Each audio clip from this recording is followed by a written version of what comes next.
So, Kuntres Umaayan Maamer Gimel Perek Daled, and we're going to pick up for where we left off. That we were talking about the union of Gilgulim, of reincarnation. And for this, I'd like to follow. Since these things are completely the opposite of Hashem's will, they are separate. They are removed from Hashem's unity and oneness. Tachlis appeared with ultimate removal, mamish, literally. Just like Akra and the Klipah and the Avodah Zarah, which is called other gods. The Avodah Zarah is idolatry, the is other gods. Why is it called that? Because of the hiddenness of the presence of Hashem's will, like we spoke about before in Perek Beis, that with these things you don't see Hashem's will in it whatsoever. Hashem's only animating these, so-called against His will, because He wants them there for a greater purpose. They're a means for an end, not a means for themselves. So, we so far spoke about the existence of one of the Averos. Is the same as the existence of an impure thing. So, for example, let's say you have a non-kosher animal, yeah, and then you have an objective Avera. For example, stealing. So stealing is just as far removed from Hashem as a non-kosher thing. But now we're going to go to the level number 2. You ready for level number 2? What else is so far from Hashem? So do the 3 clothes of the soul. What are the clothes of the soul? Clothes is the way you express yourself. You dress very nicely with a white shirt and black pants, and everybody sees you can see that you're a yeshiva bacher. Some people, they dress with orange sleeveless shirt and ripped jeans, so everyone can sees that they're cool. And some people dress with a suit and tie, so that everyone who sees them sees that they're a very official person. So clothing is the way you express yourself. So 3 expressions of the soul, which is thought, speech, and action.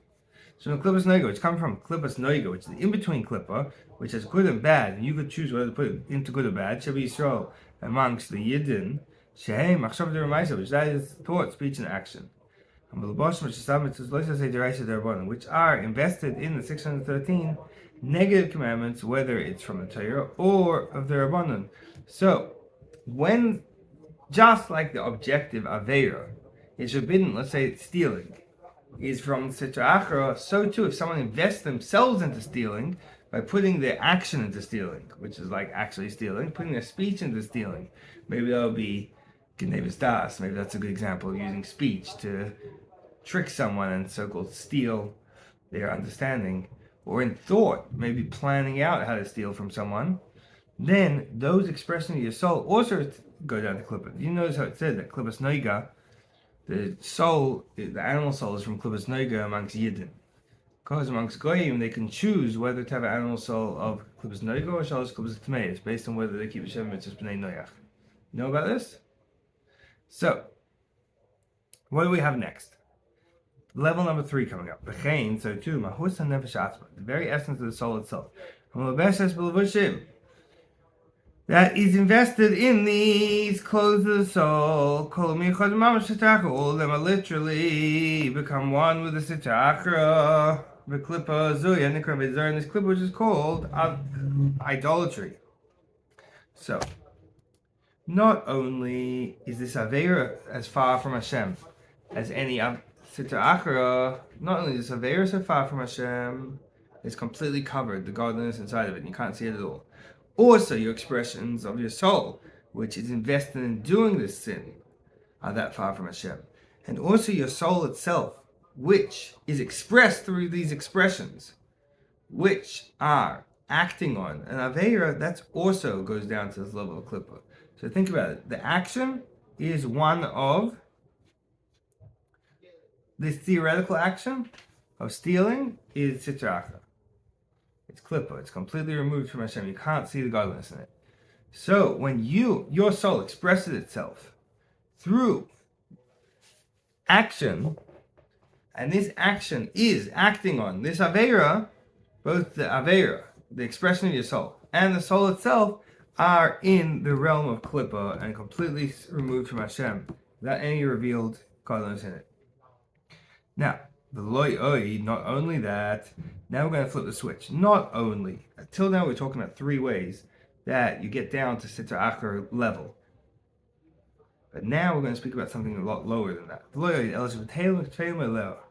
That your soul, the expression of your soul, and the Aveira itself are completely nullified and secondary to the Sitra Achra. They're much lower and worse off than it. How's it possible to be lower than the Sitra Achra, which literally means other side? Literally means it's disconnected from Hashem. Because he ain't a melubeshes beguf chumri. The Sitra Achra, the powers of Klipah, the consolation of godliness in our world, is not invested in a physical body. He does his rebellion of enemy boy, and it knows its master but doesn't rebel against him. So this is taken from a line in the Talmud of one who knows the master and rebels against him.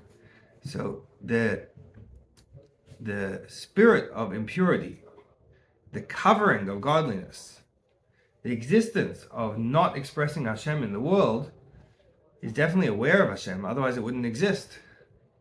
It knows its whole existence from Hashem. So therefore it doesn't fight against Hashem. It knows it comes straight from Hashem. So if it knows it comes straight from Hashem and it doesn't fight against Hashem, why isn't this Kedusha? Why isn't this holiness? Why is this considered the other side from Hashem? You ready for why? Because this Sitra Achra it's not invested in a physical body. It knows its master, and it doesn't rebel against him. What would rebel against him be? Also to do its thing, to cause its causation, literally. By sending its bad spirits without the command of Hashem. If it's not going on the mission of Hashem, it's not going to do it. Baruch Hu. Blessed is Hashem. Chas v'shalom. God forbid it should go against it. Let's see a practical application of the Sitra Achra saying I can't go against Hashem. It's like Bilam said when Bilam was hired by the people of Midian to curse the Jews. And he kept trying to do it and kept asking Hashem, can I curse them? And he said no. So what did Bilam say? I am not able to transgress the word of Hashem. Bilam was telling these Midian people, I'd love to go curse the Jews for you, but Hashem doesn't let me. So he said even Bilam, such a wicked guy, and likes cursing people, even him, he couldn't go against Hashem. This is a manifestation of the fact that he comes from Klipah, and even Klipah can't go against the word of Hashem. So why is it Klipah? Because it doesn't express godliness. Kedusha is something that you could see it's godly. Klipah's Noiga is something that could be godly or could be mundane, depends how you use it. It's a mixture. Klipah's Noiga, the godly spark in it, is so deeply hidden, there's nothing that can be done about it until Mashiach comes. So some things, you don't see the godliness of it at all. It's a bad thing. It says something that we can't see the goodness in it for until Mashiach comes. But even that can't fight against Hashem. Anything that happens in the world bad is only because Hashem wants. There's no power in the world that can go against Hashem. Except for a person, because Hashem wants the person to have real free choice, Hashem allows the person to decide to go against him. So all these bad things, all the Klipah, even though it's called Avodah Zarah, idols, so you'd think it's the worst thing. Still they call Hashem the God of gods. All the idol worshippers who started off serving idols, as you can see in the Rambam's history at the beginning of his Sefer Hayod, the Rambam goes through how everyone knew of Hashem when the world was created, and over the generations people started saying, well, Hashem made the sun and the moon and the planets, all these great things, we should worship them to give kavod to Hashem. So people realize that Hashem is the God of gods, even the idol worshippers. What they don't realize is that all these intermediary gods are meaningless. They can't, all the clippers, all the bad guys can't go against at all what Hashem wants. Because the clipper knows and understands that Hashem is their life force and keeping them going. That they nurture, they suckle. From the most backwards way of Hashem's will that affects them in a surrounding way, like we discussed at length in these Mamarim. So acharayim dacharayim means as opposed to something that you want to give someone, Hashem gives them a backwards way with a disinterest of a disinterest. He's giving them the smallest dregs of chayas. Ella, rather, they're drawing life force within them. The tiny bit of godliness that comes into them is in the way of exile, and therefore they can call themselves liquid. So that we have two things over here. The actual godliness that they get, even though it's a dimmed down version, still is in the way of makif. It surrounds them. It means it's a superficial way. It doesn't really affect them because they're not a place for Hashem. They say, hey, Hashem, I don't want you in my life. But the fact that they exist means there's got to be some godly spark in them. And that godly spark in them is in exile, just like the soul of a man in the horse. It can't affect the horse at all. So the spark of godliness inside the Klipah, it's giving them life, but it doesn't have the power or ability to affect the decision making. And therefore the Klipah can go around doing all sorts of not godly things. This is revolting against Hashem's unity. Not revolting as in disgusting, revolting as in staging a revolution. Because if they'd really believe in Hashem's oneness, they would believe that Hashem is one and there is no other than Him. He's the ultimate oneness. There's not a lot of different things that make up His oneness. There's just Hashem. So the fact that you think I exist and Hashem exists is really denying Hashem. But you know what one redeeming factor Klipah has? Nevertheless, they do not deny Hashem completely to say He doesn't exist. At least they call Him the God of gods. They say, okay, you're very powerful. I have my own God, but you're even more powerful God, and one day I'll get up to dealing with you. Meaning they recognize that ultimately their entire existence comes from Hashem's will. Therefore they never go against Hashem's will. Because if they would cease to exist. They can't go against Hashem's will. That's where their entire existence comes from.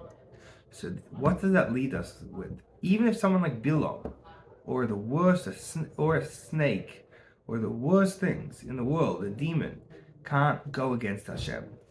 It does its job of being a bad guy in the world. They can't go against what Hashem says. What about a person who doesn't have Avera? The person who goes against Hashem's will, he's much lower. He uses quite a few terms here. Gerua, lower, pokos, and less. Harbe, ma'oid, a lot, very much. And the Klipah, which is called and other gods. But Takos a period, and that's the ultimate separation from the oneness of Hashem, even more than the Klipah.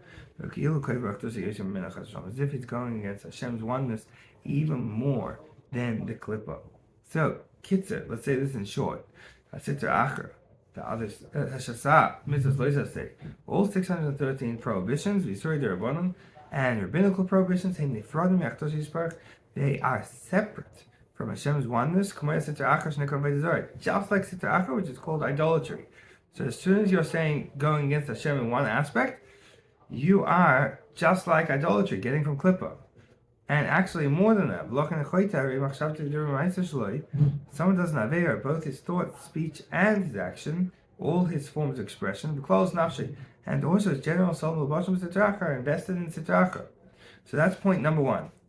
That doing a prohibition is going against Hashem, just like Sitra Achra, and so too all the expressions of your soul, and so to the soul itself. Point number two, is even lower than the Klipah because he goes actively against what Hashem wants, as opposed to they don't go against what Hashem wants actively. Now, I'll tell you something very interesting. This really lines up with today's Tanya, because today's Tanya portion is Perek Daled, and it's basically the same thing. A lot of this is word for word, straight out of the Tanya in Perek Daled. So it's going to be very interesting to learn that today. And what he continues on in Perek Daled is saying that after making this whole calculation, that someone who rebels against Hashem is even worse than a Klipah and Sitra Achra, the only way that someone could end up doing an Avera and doing a sin is because of the spirit of stupidity that the Yetzer Hara tells him, hey, don't worry, it's not so bad, it's going to be fine, just like we were talking about so far in this Maamer. Fine, very geschmack.